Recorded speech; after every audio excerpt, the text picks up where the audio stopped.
Salut mes Nakamas, si vous voulez soutenir la chaîne et mes futurs projets, je vous invite à venir sur ma page Utip. Vous regardez quelques vidéos par jour, ça prend quelques secondes et surtout c'est gratuit. Bref, je vous souhaite une bonne vidéo et on n'oublie pas le principal, Utip, c'est la vie.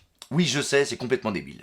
Salut mes Nakamas, c'est le Doc, j'espère que vous allez bien. Petite vidéo réflexion théorie sur plusieurs éléments et surtout pour répondre au nombre hallucinant de commentaires et de questions que j'ai eu sur l'info qu'on a eu dernièrement. C'est tout simplement que Barbe Blanche est l'homme le plus fort du monde et même quand Goldie Roger était présent. Donc vous m'avez demandé un petit peu les informations là-dessus. On a vu aussi que Vivi faisait partie de l'équipage des Mugiwara. Donc on a eu toutes ces informations. Alors il y en a certains qui vont me demander la question, mais où avez-vous eu ces informations? Eh bien c'est tout simplement dans le Databoot Vivre Card qui est sorti au Japon. Il y a des petits boosters qui sortent tous les mois et voilà, là au mois de décembre il y en a eu un sur Alabasta et un sur l'équipage de Barbe Blanche et voilà, on a eu ces petits trucs là, donc je vais en parler dans cette vidéo. Mais avant de commencer ça, je voudrais vous donner une petite information. Je vais en profiter aussi de cette vidéo. C'est tout simplement que j'ai mis en ligne une pétition pour demander à Glénat la traduction de ce databook Vivre Card. Alors pour ceux qui ne le sauraient pas,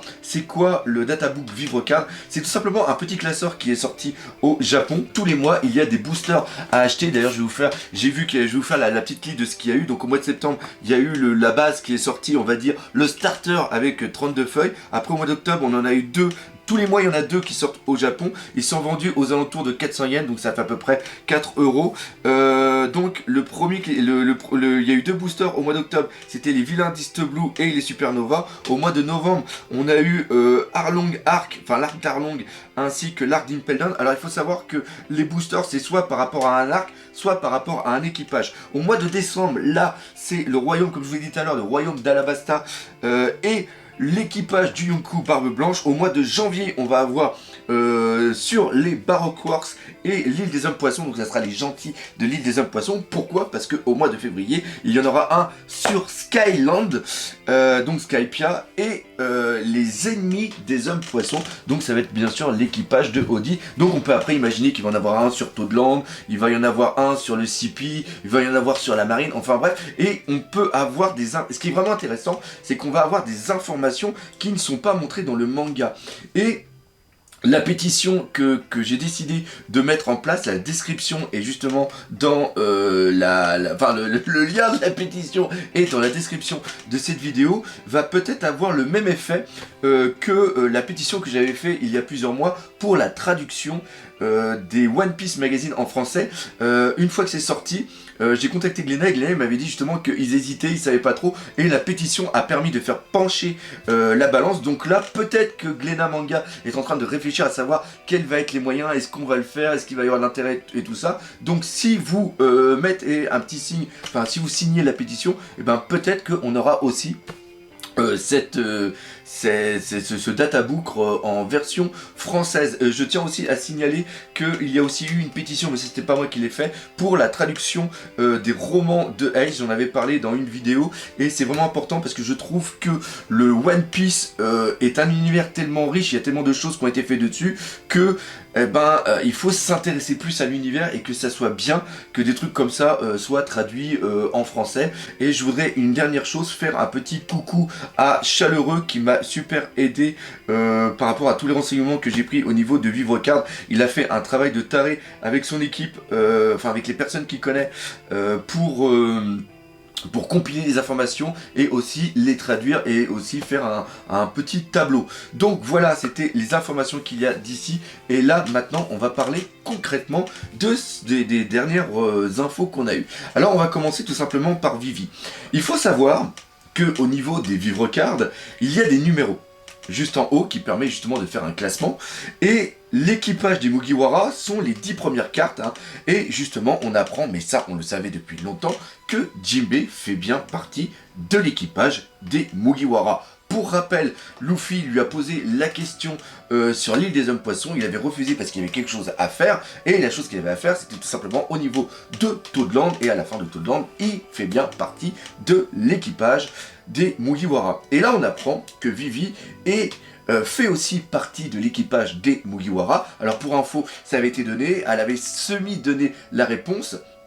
Et elle faisait bien partie de l'équipage des Mugiwara, sauf qu'elle n'a pas continué l'aventure avec les Mugiwara. Pourquoi? Tout simplement parce que elle a décidé de rester avec son pop. Après la guerre qu'il y a eu au niveau de Alabasta, elle voulait vraiment faire le maximum pour son pop. Et d'ailleurs, on en entend encore un tout petit peu parler au niveau de la rêverie.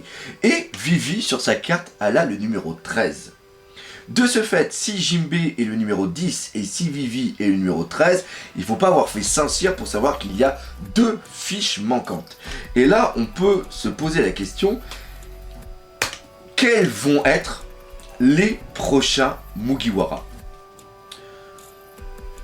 Vu la trame narrative de One Piece et vu qu'on est arrivé à 80% de l'histoire, je ne pense pas qu'il va y avoir de nouvelles personnes qu'on ne connaît pas qui vont intégrer l'équipage des Mugiwara. Pourquoi? Parce qu'il va y avoir trop de travail dessus. Pour intégrer l'équipage des Mugiwara, obligatoirement, il faut avoir un travail scénaristique au niveau de ce personnage. Et ça inclut 2 choses. Premièrement, un rêve. Et deuxièmement, un flashback. Et qui dit flashback, dit obligatoirement un gros travail d'écriture sur le personnage. Et là, personnellement, s'il y a des membres des Mugiwara qui vont... Enfin, s'il y a des membres annexes qui vont rejoindre les Mugiwara, c'est des personnes qu'on a déjà vues. Et là, il y a plusieurs solutions.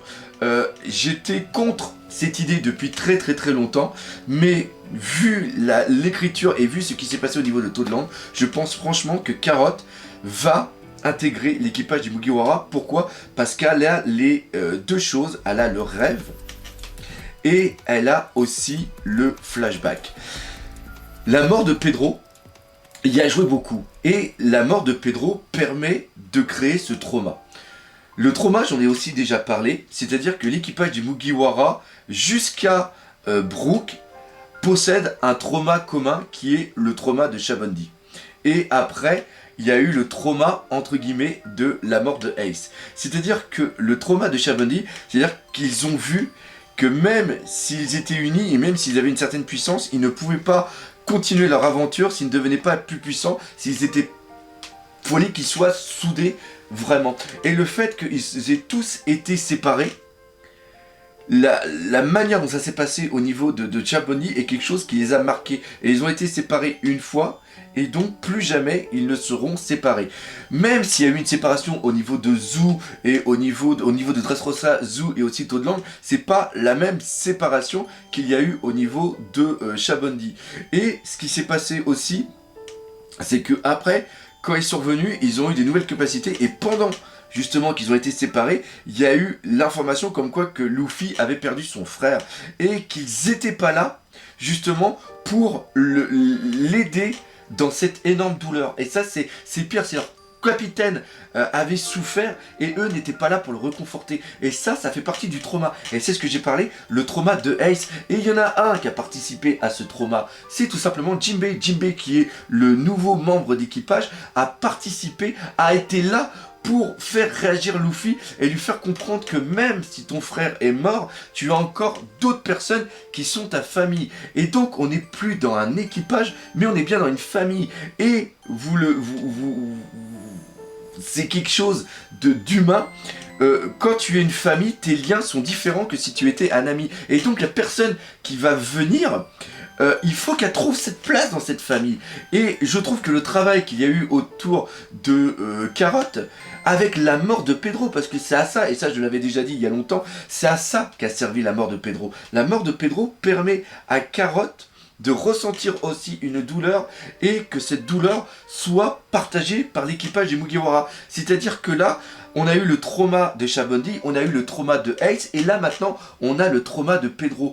Pedro qui a donné sa volonté, il y a aussi un rêve, une volonté, Carotte veut découvrir le monde, c'est ça son rêve, c'est ça son but, être comme l'a été Pedro, et elle va, grâce au Mugiwara, pouvoir accomplir ce rêve, et surtout permettre la levée d'une nouvelle aube. Parce que tout simplement, Luffy est l'élu qu'a parlé Pedro pendant le flashback et qui a donné un petit peu sa mentalité à Carotte. Tout ça, ça a été très bien retranscrit, ça a été fait en quelques pages, mais c'était super intense. Et le côté candide du personnage vient parfaitement s'intégrer, vient parfaitement s'assimiler au niveau de cette famille. Et il y a aussi autre chose qui est vraiment très fort, c'est-à-dire que Eiichiro Oda, à travers son œuvre, veut essayer à nous humains d'essayer de nous faire accepter les uns les autres de quelque origine qu'on soit. Je ne dis pas race, hein. Je dis bien de quelque origine qu'on soit. Et justement dans cet équipage on a Vivi, enfin on n'a pas Vivi, mais oui, il y a même les classes sociales, c'est ça qui est vraiment important. Donc oui, on a Vivi qui était une princesse et qui fait partie de cet équipage qui est vraiment loufoque. Chacune ont leur histoire. On a maintenant un homme poisson, on va avoir un mix, on a un animal qui est Chopper, qui est humanisé par rapport à son fruit du démon, on a un cyborg, c'est vraiment hyper hétéroclite cet équipage, et c'est en ça qu'il est vraiment magnifique, parce que il vient identifier chaque lecteur, quelle que soit son origine, va vraiment s'identifier à un personnage, parce que même les personnages ont des caractéristiques qui proviennent par rapport à certains coins du monde, et c'est ça qui est beau. Donc voilà, alors maintenant on a trouvé Carotte qui va faire peut-être partie de l'équipage, et maintenant il nous manque encore une personne, cette personne numéro 12, et quelle peut être, qui, très bonne question, qui peut-elle être? Et bien là j'ai deux choix. Est-ce que ce serait une des personnes de l'arc Wano Kuni? Est-ce que ça va être Kinemon? Est-ce que ça va être Momonosuke? Est-ce qu'on va avoir justement un parallèle entre l'équipage de Goldie Roger qu'il y a eu à une époque et l'équipage des Mugiwara? C'est-à-dire que Inuarashi et Nekomamushi vont être représentés par rapport à Carotte, et est-ce que Oden va être représenté par rapport à Momonosuke, ou Momonosuke lui aussi va se dire je fais partie du clan des tailleurs de pierre et je vais vouloir aller à Raftel pour aller découvrir peut-être cette chose que mon père m'a peut-être légué un message là-bas. Il y a toute une importance ici qui pourrait être très bien au niveau de la quête, et pareil, tout le travail qu'il y a eu au niveau du flashback et au niveau de la volonté, elle va être présente au niveau de cet arc Wano Kuni. Et imaginons que ça fasse comme Vivi, c'est-à-dire que Momonosuke voit après la guerre qu'il y a au niveau de Wano Kuni, veut relever son pays et veut être proche. On a peut-être déjà eu un membre de l'équipage qui est tout simplement le Going Merry. Rappelez-vous la mort du Going Merry, rappelez-vous la tristesse que vous avez ressentie. Je le dis beaucoup en convention, et il y en a certaines, je dis bien certaines, qui veulent me tuer quand je leur dis que j'ai eu plus de tristesse en la mort du Going Merry que la mort de Ace. Voilà, le Going Merry en plus, il a eu une représentation humaine par rapport à son esprit. Le Glober, enfin, j'arrive jamais à dire, c'est un nom typiquement allemand. On sait que le Going Merry est encore présent à travers le Mini Merry. Est-ce que l'âme du Mini Merry après va être dans le Sunny? On ne sait pas encore, parce que c'est vrai que le Sunny pour l'instant il n'est qu'un simple bateau, même s'il a une tête de lion, il n'est qu'un simple bateau. Quand il y a la mort du Going Merry, on sent le Merry qui pleure, on sent qu'il a les regrets de ne pas continuer l'aventure avec. Il y a quelque chose de magnifique qui est dedans, et peut-être que c'est lui, cette 12e page ou cette 10e fiche au niveau du databook. Donc voilà, c'était un petit peu ce qu'il y avait à dire au niveau du futur membre d'équipage. Et maintenant on va passer sur la deuxième partie de cette vidéo où j'ai reçu énormément, mais vous imaginez pas le nombre de messages que j'ai reçus. C'est tout simplement que Barbe Blanche était l'homme le plus fort, et ce même quand Goldie Roger était vivant. Et là je pense que pour moi il y a une putain d'amalgame, c'est-à-dire que les gens vont le prendre de base en se disant ouais, il était plus fort, donc il était supérieur à Goldie Roger. Et pour moi il faut bien faire une différence notable entre fort et puissant. Il faut savoir qu'au Japon, chaque mot et chaque traduction est vraiment importante, et il y a différents niveaux au niveau des mots. Ouais, ça c'est hyper bizarre comme phrase, et le mot a bien été utilisé comme force brute. Et une force brute, pour moi, c'est totalement différent du mot puissance. Et ça a bien été dit, et cette info, on l'a bien eu, rappelez-vous, au niveau de Marineford, quand justement, il y a Sengoku qui dit que c'est l'homme le plus fort du monde, et on pensait que ça, c'était peut-être lié qu'à son fruit du démon, mais non, il semble que peut-être même avant qu'il ait son fruit du démon, c'était une personne qui était ultra forte. Et l'autre information qui est vraiment excellente, que j'ai complètement oublié de parler, c'est qu'il a fait partie, avant qu'il crée son équipage, il a fait partie de l'équipage Rox avec Kaido et avec Big Mom. Et il y a aussi Backing, c'est aussi celle qui était avec, je me rappelle plus son nom, excusez-moi, qui est Shirley, non, je crois que je sais plus si c'est ça, qui est avec Rayleigh au niveau de Shabondi. Et là où je veux vraiment venir avec cette vidéo, c'est que on n'est pas dans un shonen type Niketsu de lambda. On parle pas de force puissance assemblée ou en disant oui Sengoku est plus fort que Vegeta par exemple. C'est débile de réduire, et c'est ça qui m'énerve beaucoup avec ce que j'arrête pas de lire des fois au niveau de certains forums, au niveau de Twitter et tout ça, c'est vous êtes en train de réduire les personnages à qui a le plus gros kiki tout dur. C'est pas ça One Piece, bordel de merde. C'est on parle de Dora, on parle d'autre chose au niveau de, putain, quand on est dans l'arc Toadland et que tu as Luffy qui est dans la prison avec Nami et que il y a le Dendenmushi de Big Mom qui est là et que Nami a dit oui on est amis avec Lola, puis là il y a Big Mom qui pète les plombs parce qu'elle dit oui Lola c'est à cause d'elle, elle a refusé le mariage diplomatique avec Elbaf, avec le roi Loki, j'aurais pu avoir une putain de puissance militaire et grâce à ça j'aurais pu être plus puissante que Kaido et même Barbe Blanche.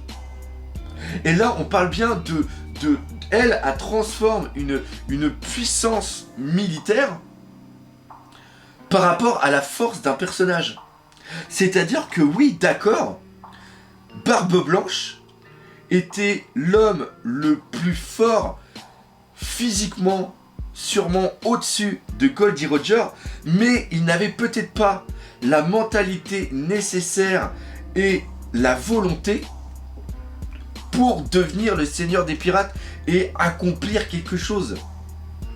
Même si Barbe Blanche était quelqu'un de très très fort, ce n'était qu'une personne lambda qui voulait simplement avoir son équipage, qui voulait simplement avoir sa famille. Et là maintenant on le sait pourquoi, parce que c'était expliqué dans la fiche, mais ça avait été expliqué bien avant quand on a vu Nekomamushi qui avait retrouvé Marco, que justement c'est un orphelin. Et d'ailleurs là je voudrais faire une petite parenthèse avec le passé qu'a eu Barbe Blanche par rapport aux guerres. Pourquoi n'a-t-il pas voulu devenir un marine pour essayer de faire quelque chose, de protéger les innocents, et par rapport, et imaginons que l'île soit vraiment en guerre à cause du gouvernement mondial, parce que le gouvernement mondial se foutait totalement de cette petite île parce qu'elle n'avait aucun intérêt géopolitique ou même industriel. Pourquoi en tant que pirate, il n'a pas cherché la destitution du gouvernement mondial pour justement remplir un monde de paix? Pourquoi c'est-il seulement... Ah, pourquoi? Je te pose la question. Oui, je suis complètement débile. Pourquoi il s'est seulement cantonné à avoir un équipage et faire de cet équipage sa famille? Quand tu as quelque chose qui t'a traumatisé enfant, et connaissant un petit peu ce que fait Ichiro Oda, ça aurait été tellement beau de le pousser à être le Goldie Roger. Avoir la même vision des choses, d'essayer d'être le seigneur des pirates pour pouvoir renverser le gouvernement mondial, savoir ce qui s'est passé pendant le siècle oublié. Parce que quand on pense que c'est à Wano Kuni et que Goldie Roger dit qu'il va mourir et qu'il veut raconter justement est-ce que tu veux savoir ce que c'est le One Piece et tout, et puis que tu vois que Barbe Blanche il dit non, pas la peine, tu vois que Barbe Blanche c'est quelqu'un de simple, c'est quelqu'un de terre à terre.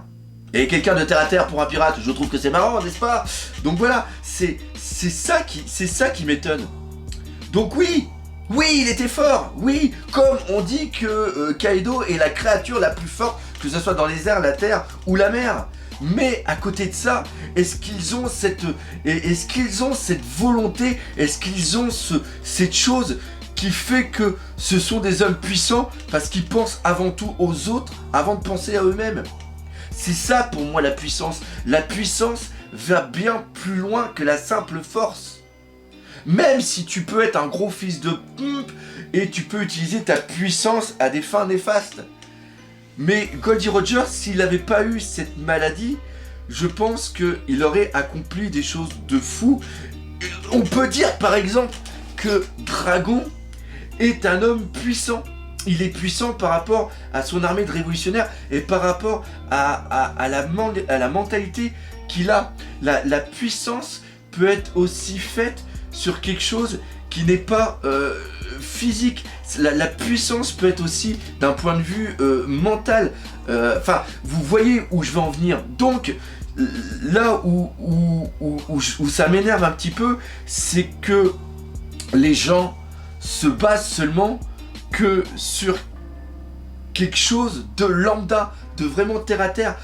One Piece, c'est au-delà de ça. C'est au-delà de savoir qui est plus fort que qui. Est-ce que Kaido est plus est-ce que Katakuri est plus fort que Jack? Est-ce que Akainu est plus fort que un tel? C'est pas ça One Piece. Et tant que les gens s'arrêteront à faire des débats stériles sur ça, vous allez dénaturer l'œuvre et le travail d'Ichiro Oda.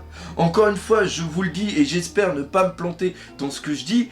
One Piece, lorsqu'il sera fini, lorsqu'il sera terminé, c'est là où il commencera d'exister. Parce qu'il aura révolutionné la narration du shonen. Il montre qu'il y a quelque chose de plus que des combats. C'est surtout raconter une histoire. Et c'est pour ça que après plus de 20 ans, on attend avec tellement d'impatience le chapitre qui va venir. Pourquoi en convention, il y a des personnes qui vont avoir 15 ans, qui vont parler avec moi, et ils vont parler avec d'autres personnes qui vont avoir 45, 50 ans, et il va y avoir le même débat enflammé, il va y avoir les mêmes étoiles dans leurs yeux. Et c'est ça. Et c'est ça le but. Le but de cette vidéo n'est pas de vous dire qui est plus fort que qui. La question, le but de cette vidéo, c'est de comprendre la lecture et de comprendre et d'admirer le travail qu'est en train de mettre en place depuis plusieurs années Ichiro Oda. Alors, excusez-moi si je me suis énervé dans cette vidéo, excusez-moi s'il y en a certains qui se sont sentis offensés. De toute façon, vu la communauté que j'ai et que je remercie encore 1000 fois, débattez de ça dans les commentaires, faites-vous plaisir et à la rigueur, là cette semaine j'aurai pas le temps, mais on pourra reparler de tout ça vraiment avec des commentaires que j'aurai choisi pour refaire une petite vidéo. Encore une fois, un gros merci de me soutenir autant par rapport à Utip. C'est un truc complètement de fou de ce que vous me dites dans les conventions qui me donne encore plus envie de continuer. Merci de partager tout ça avec nous et on n'oublie pas le principal, One Piece, c'est la vie. Allez, salut mes Nakama.